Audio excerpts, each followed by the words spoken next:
Well, how many minutes to finish this dish? To finish the dish completely, once we're at this stage, no more than 20. So I will season with a Yes. little salt and pepper. Salt and pepper, I like- everything.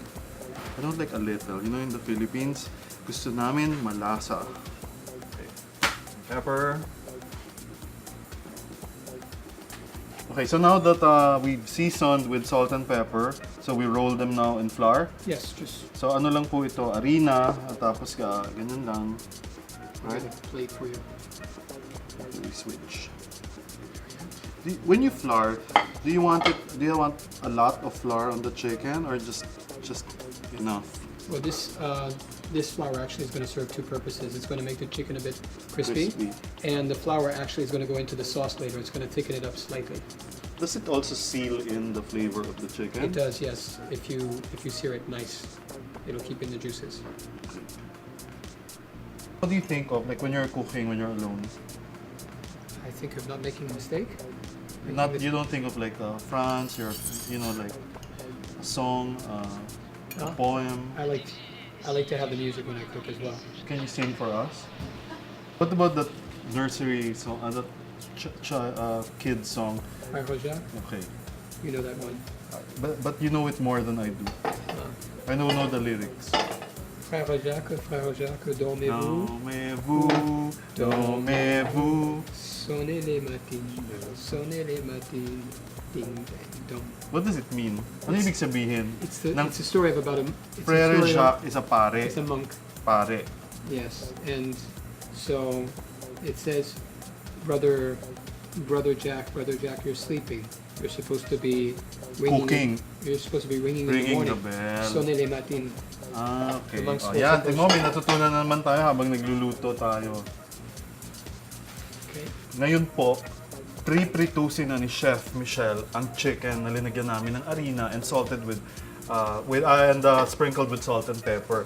Ang ginagawa ko naman po dito, pinuputol ko na po, hinihiwa ko na ang mushroom.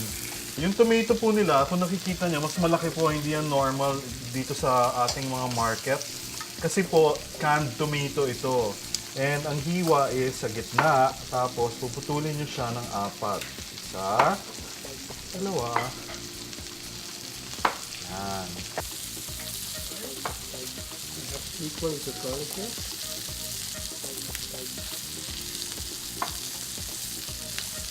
But more or less, what do you want us to get excited about? I do, let's say, a lot of fusion. I like to mix ingredients, a lot of Asian. I've been in Asia for 15 years, so I like to mix a lot of Asian.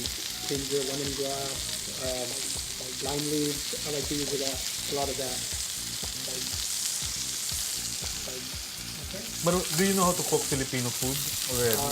I've done, of course, your national dish, Adobo, sisig. Sisig, not yet. Yung ganda na nagagawa ng flour because it makes it look nice and crisp and It's actually nice and crispy on top there. and tender inside. And it will still be tender. All right? How do you know when chicken is cooked when you can already get it out of the pan?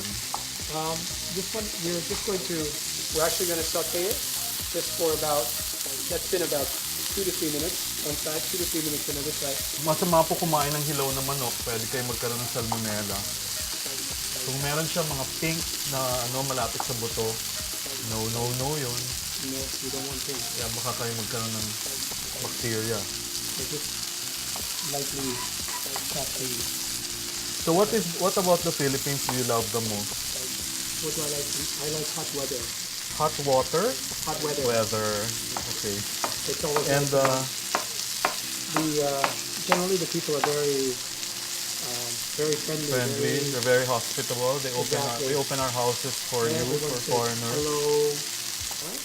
Alam niyo, parang wala akong naramdaman na yung masakit sa mata. Hindi ko alam kung dahil sa white onion siya or exhaust. As you can see, The golden brown. we're just going to take this out. Okay, so that's cooked already. No. Not yet because we're going to cook it in sauce. This is not even. This is barely 50%. Are we baking the chicken? Just stewed. So you're going to deglaze, so you need the wine? Correct. We're just going to deglaze a bit here. Ang ginagawa po ni Chef, pag linagyan ng wine yung pinagpritusan, para lahat ng mga lasa ng manok, yung mga maliliit, makuha kasama ng wine. So we get all the sand juices. So we're going to take these sand juices out. We're going to put them here. Ah, okay. So you're going to put Now, you're going to cook this now first. we're going to saute this. Saute. So, We're good. hiwalay. So after then, we're going to make the sauce. So ngayon, pagkatapos na lalagay na natin yung bawang tsaka yung sibuyas. So our pan is still very hot. Diba? Alam mo yan.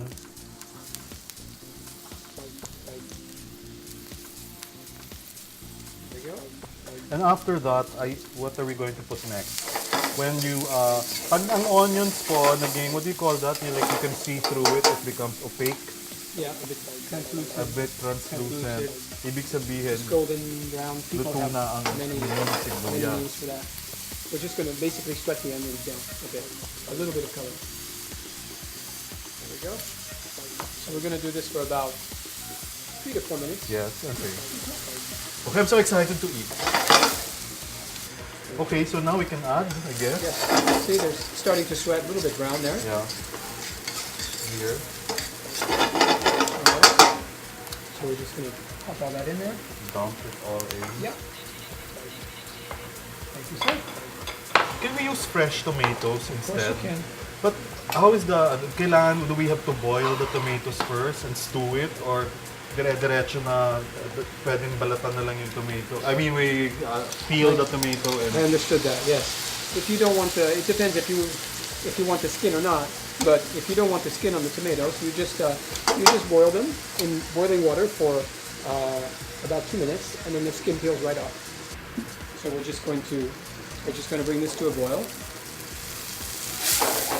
Once it boils, we put the chicken back in, and then we simmer, as I said, 5 to Yes. 7 minutes. Okay. 5 to 7 minutes. Yes, that would be ample time. Now, could you pass me the yes, Haley? Just put Laurel. 4 na dahon po ng laurel ang linagay. And And just ito, one- this is thyme. one nice big, Nakakabili rin po niyan sa grocery na nakabote. maybe just 2 pinches. There we go. Thank you. And then we'll have to season this as well. Salt and pepper. Salt and pepper.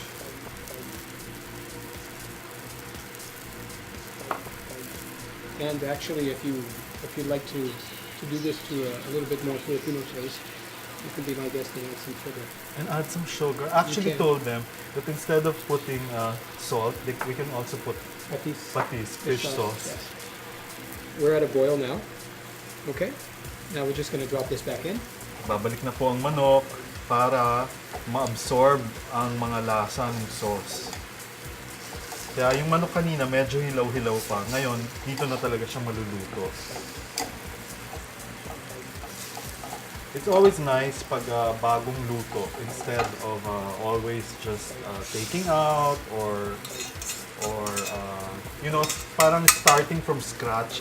Yung sauce hindi nanggaling sa pack na ano lang siya, yung parang powder. Yes, we don't need any actual other flavorings, or there is so much flavor here already. And I will wait for you in the restaurant because I have a guest already who's waiting for me there. Okay. So I'll see you over there. Alright. I'm so excited and I'm sure ang mga nanonood sa bahay, kung naaamoy nyo lang po kung gaano po kabango ang linuto namin ni Chef Michelle, mayinggit po kayo dyan. So kakain muna kami, puntahan ko na yung guest ko, tapos magkita ulit tayo doon, Chef. Okay? Yes. Okay. Thank you. Pwede rin po kayong manalo ng kitchen appreciation classes. GCs po na ipamimigay namin bigay ng CCA or Center for Culinary Arts. Napakasimple po nang sasagutin yung tanong, ano po ang pangalan ng dish na linuto namin ni Chef Michelle kanina? Ganun lang po yun. Sagot po uli sa Facebook at sa Twitter namin. Sali na po kayo.